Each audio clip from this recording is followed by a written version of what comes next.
So we cover fractures today. Fracture is the disruption of the trabecular pattern of bone.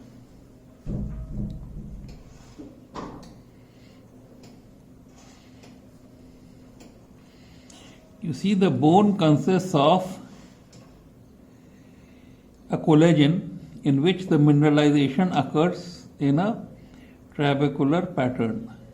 There is more trabecular pattern in the cortex as compared to medulla. So there is more mineralization in the cortex, so the weight bearing portion, as compared to the marrow, which actually is responsible for synthesizing blood cells, hematological cells. Now if this trabecular pattern is broken, then you call it a fracture. So basically you should trace the cortex, and wherever you find a disruption, this is a fracture. Now if both cortex are broken, it is called as complete fracture. If only one of the cortex is broken, it is called as incomplete fracture. And if one cortex is broken and the other is intact, then the bone would bend in this direction. If this cortex is intact and this is ruptured, then the bone will bend in this direction, and such a fracture is called as, it's an incomplete fracture, but it is called as green stick fracture. If you want to reduce it, you will have to bend the bone in the opposite direction and break this cortex for it to align. There can be another type of fracture which is called as torus fracture, in which one cortex collapses into the other. So as it collapses, you find that there is a bulge like this. So such fractures are called as torus fracture. And finally, because of repeated stress, there can be a fracture, and that is called as stress fracture. So what is fracture? Fracture is the disruption of the trabecular pattern of bone. What can cause it? The most important cause is injury. But then various pathologies can also cause a fracture. And one of the important pathology that can cause multiple fractures is called as osteogenesis imperfecta. Here a child is born with a defective collagen, which is signified by the choroid shining through the sclera of the eye, which is called as blue sclera. And there are multiple maluniting fractures of bone. Which malunite? So usually you will have bent bones like this, and if you want to correct it, you have to do multiple osteotomies, correct and put a nail through them. The operation is called as Sikh kebab operation. Then any local pathology can also cause a pathological fracture, and basically those pathologies are tumors, benign or malignant tumors. But the most important benign tumor that can cause is fibrous dysplasia, and the malignant tumor that can cause a pathological fracture is multiple myeloma. Another condition which most commonly causes a fracture is osteoporosis, which can be either senile or postmenopausal.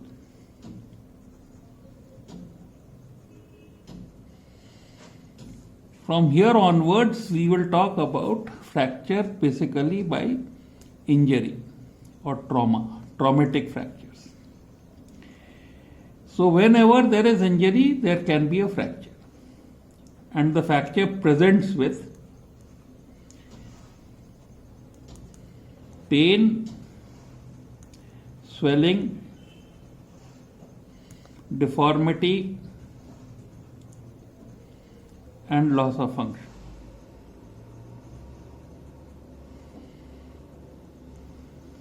The loss of function in the lower limb is inability to walk, stand, sit on a chair, sit cross-legged, or squat.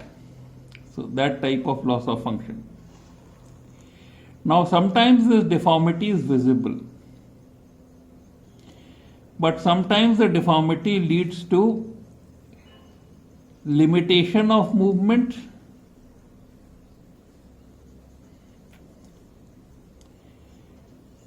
absence of movement, and then a deformity. For example, if we take the hip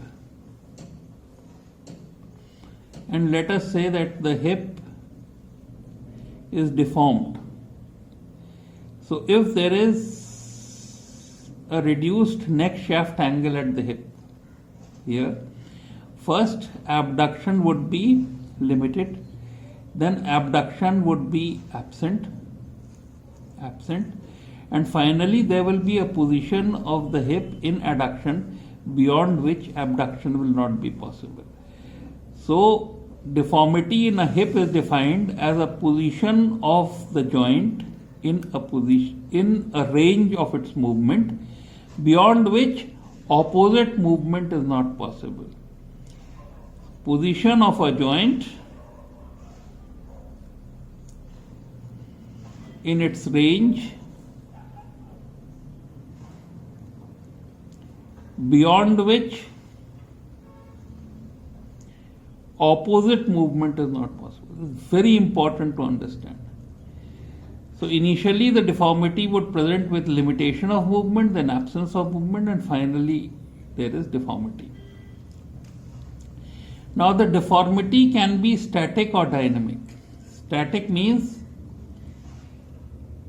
loss of passive movement. Passive movement is lost. And dynamic means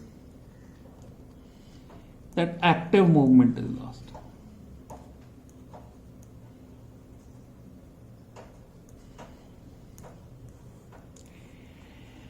So now what can cause a deformity or limitation of movement?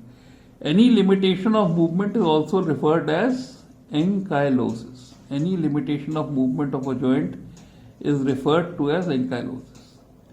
So the joint can present as a deformity or the bone can present as a deformity. Now we look at the causes of this ankylosis.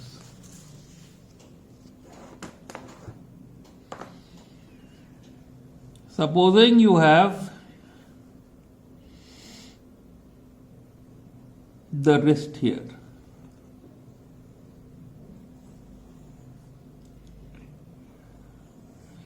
So if the radius is fractured, it can cause a dinner fork deformity of collisus fracture.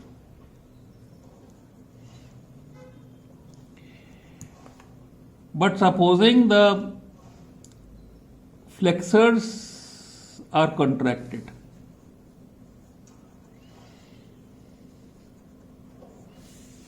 as in Walkman's ischemic contracture, then on the flexion extension axis, flexion will be full but dorsiflexion would be restricted. So one movement lost on an axis. And this deformity is, since it's outside the joint, it is called as extra articular ankylosis. Then the second thing is that if this is the radius and let us say this is the scaphoid or the bone of the wrist. Then the second thing that can happen is that all around the capsule may become contracted. All right. So this is called as periarticular deformity. The third thing can be that there can be connection of,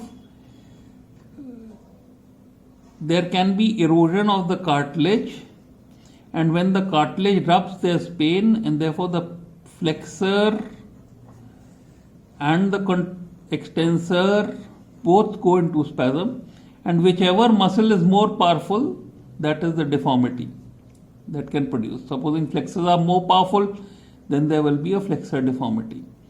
So this is an intra-articular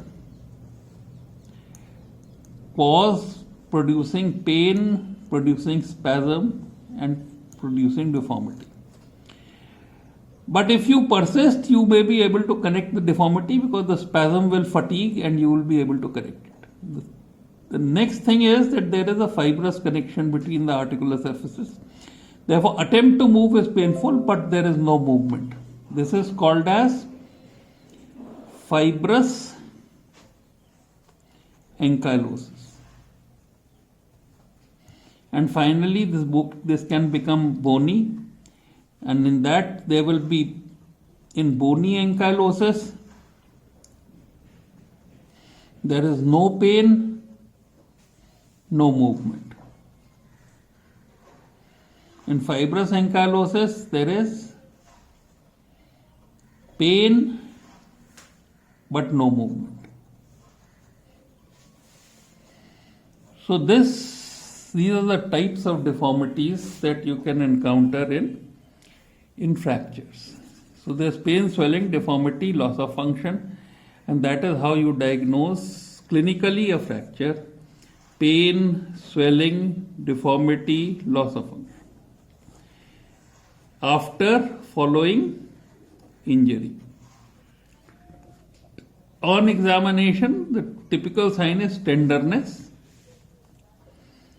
and demonstration of deformity on examination. Or you can palpate the irregularity, or there may be change in length.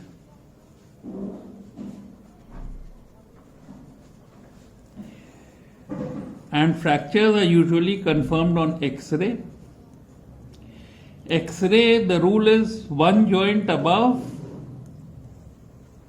and one joint below. That should be the extent of X-ray. And you should usually have multiple views, but at least AP and lateral view to diagnose a fracture. Now, what do you do about a fracture? Fracture can also be open and closed. We have dealt with open fractures with wound in compound fractures. So here we will be basically dealing with closed fractures. So what do you do initially? You splint them where they lie so that abnormal mobility in the fracture does not. One of the important physical signs is abnormal mobility, which you should not test because that can damage the surrounding tissue, and absence of transmitted movements.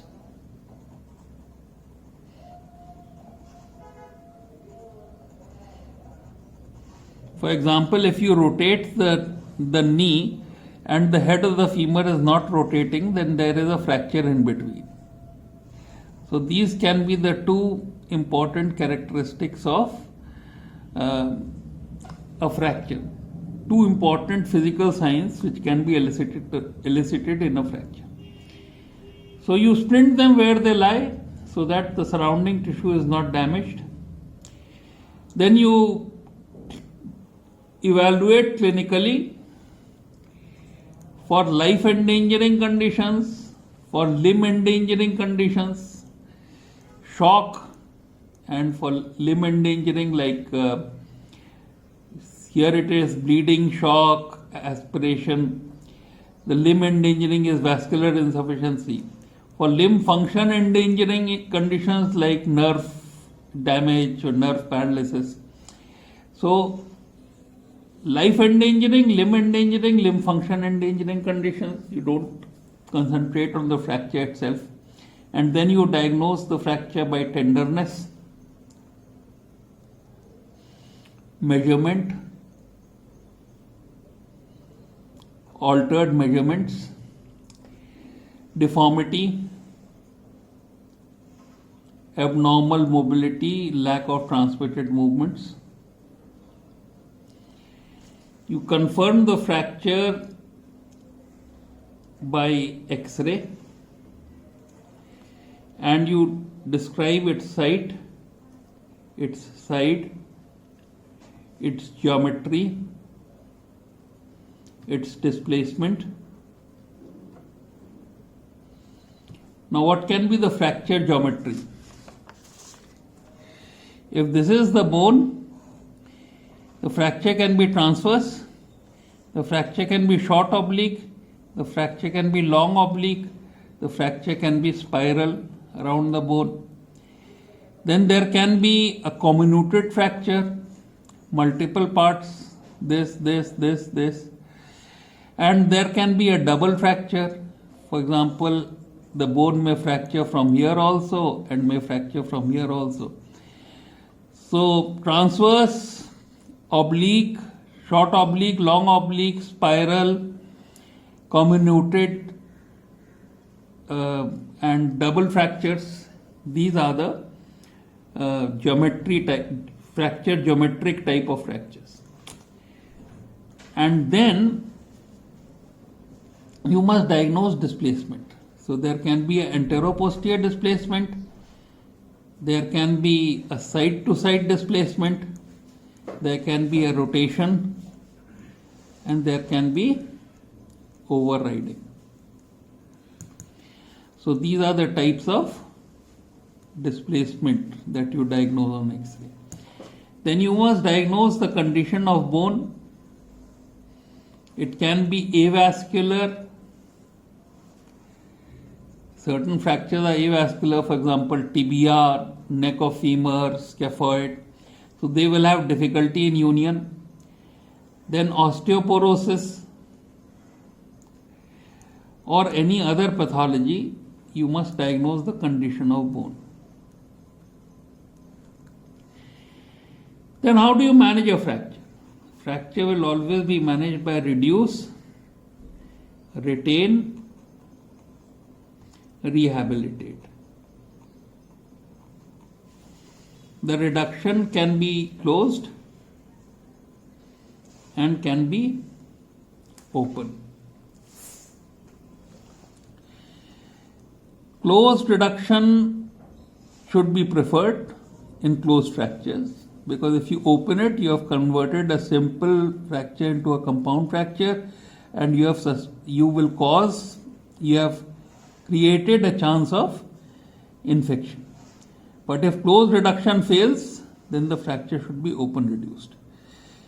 So if closed reduction fails, one indication of open reduction, and if the fracture is intra-articular, where you have to do an anatomical reduction, anatomical reduction is must, then you can do an open reduction. After that, you have to retain. Usual method of retention is plaster. Then you can retain by traction. You can retain by splintage. You can retain by strapping. So these are the various methods of immobilization in which you can retain a closed fracture. But if you have open reduced, you can retain by a nail, especially a double fracture has to be nailed, or intramedullary implant, or you can use a plate. Plate can be compression plate.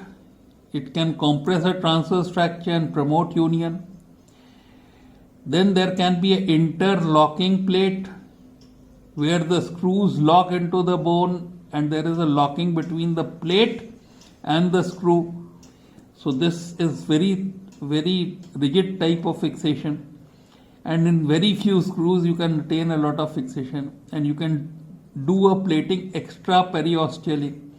For example, if this is the periosteum, you can put a plate outside the periosteum and retain the plate in its position by these locked screws, so that the periosteum is not pressed and the vascularity of the fracture site is maintained. So you have these new interlocking plates and compression plates, and there are plates which use a compression assembly, and there are other plates where as you tighten you can produce compression, and they are called as DCPs or dynamic compression plates. Then you can use external fixators to maintain reduction, and you maintain you retain the fracture in good position till there is union. How do you diagnose union? Absence of tenderness, absence of abnormal mobility,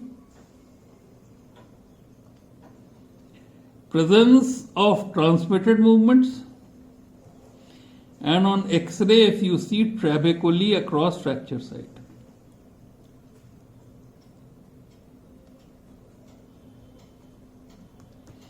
And restoration of function.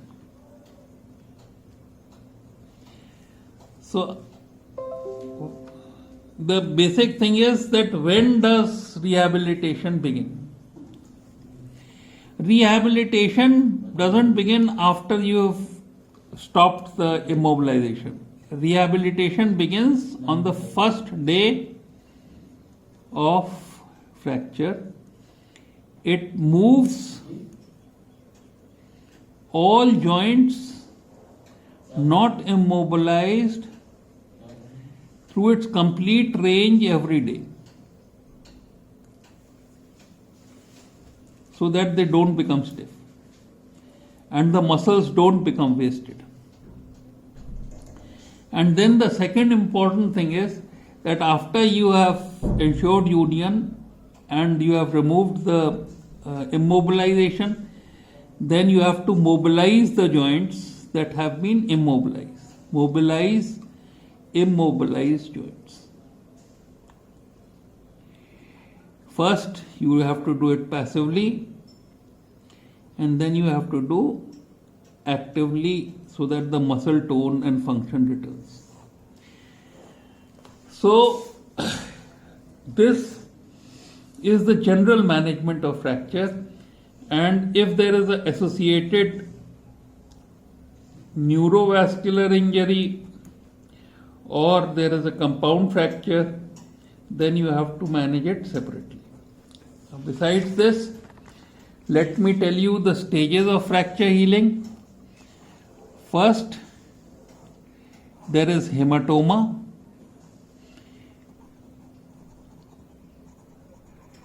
Then there is infiltrated by fibrocartilage, which is called as soft callus. Then this fibrocartilage mineralizes, that means there is calcium deposit or calcium hydroxyapatite deposit, mineralization.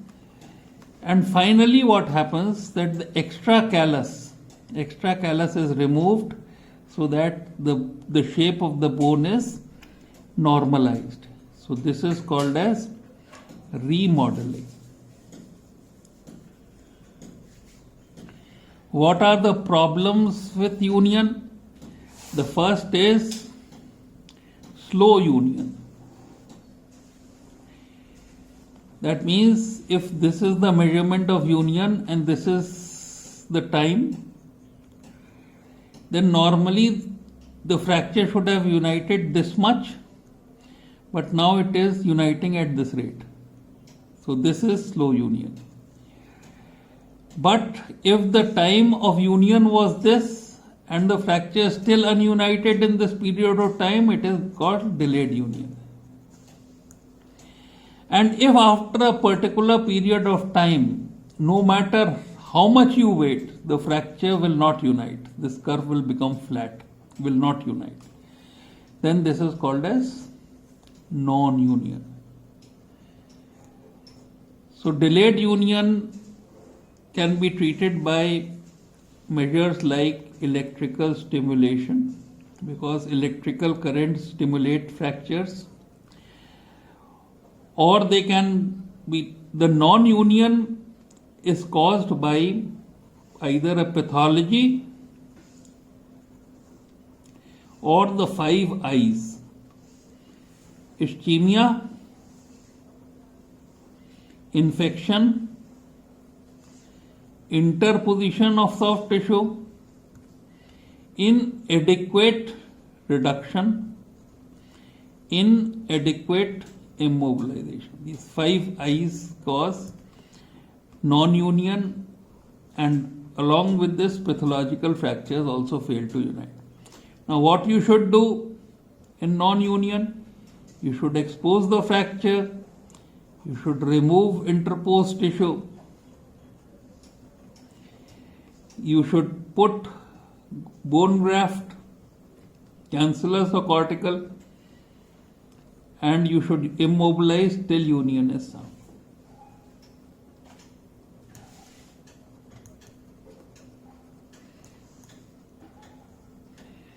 Then another problem can be malunion. The fracture unites not away from the normal. Supposing this should have united in this position, now it's united in this position. So there is a deformity because of malunion. The deformity can be rotational deformity, can be anteroposterior, and side-to-side displacement deformity, can be angulation,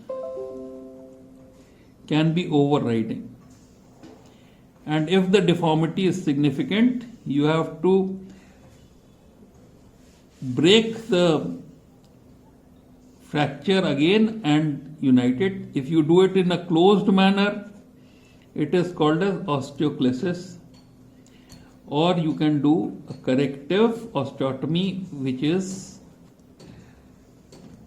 open reduction and corrective osteotomy. That means you can osteotomize it, reduce it correctly, and immobilize it. So malunion, non-union, neurovascular deficit, lot of bleeding and shock are the common causes of, and infection are the common complications of fracture. So this finishes the fracture.